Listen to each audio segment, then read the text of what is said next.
Hey guys, Wolf Wangler. I'll talk to you a little bit about the electrical system in my Tempest. So this was an old car, old wiring, but I kept some of the circuits in the car, and I'll show you in a little bit how the wiring went. But the plan was to put the battery in the trunk and run a negative ground that switched to the battery from the car. So instead of having a positive ground when you shut the main shut off, I'm shutting off the negative ground. And the reason for that is there's less chance of the negative ground producing a spark, and there's no drain on the battery when the negative ground is disconnected. And this isn't NHRA certified. I don't need a shut off at the back of the car. So I've got a certified kind of shut off switch, a Moroso disconnect switch, but I've got it mounted underneath the dashboard. And when I start the car up, the procedure is get in the car and turn the master switch on. And that lets the ground connect from the battery to the engine. And then everything else goes from there. Turn the fuel pumps on, turn the ignition on, turn the ignition on, turn the fuel pumps on, whatever your sequence is.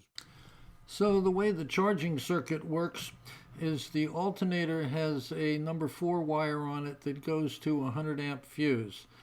It's a 100 amp alternator, 103 amp, just a basic PowerMaster alternator. I've had it for a while.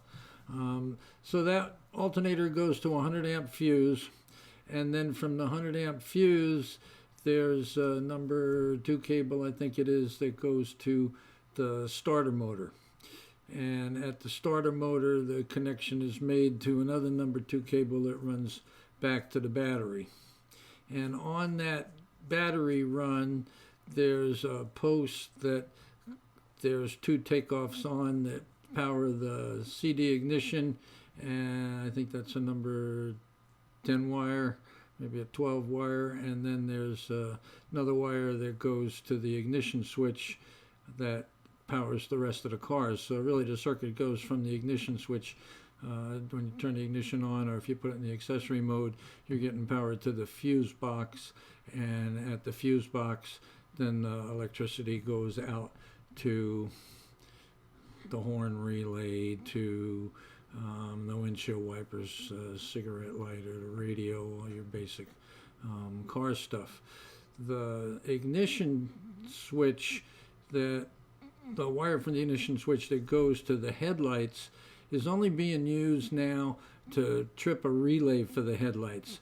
Back at that fuse, 100 amp fuse underneath the hood right next to the alternator, there's 2 wires that come off of that go to 2 relays that power the headlights. So the headlights have electricity much closer to them than when the electricity was coming from the battery and running up through the headlight switch. So that makes the headlights a lot brighter, using the switch just to trip the relays and taking the power straight from the battery.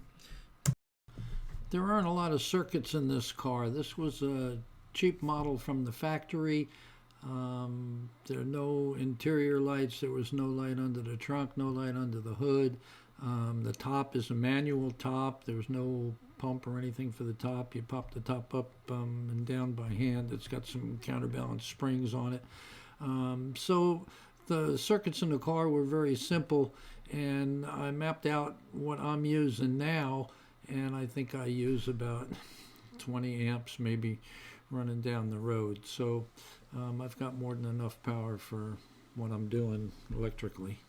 Never have enough power mechanically.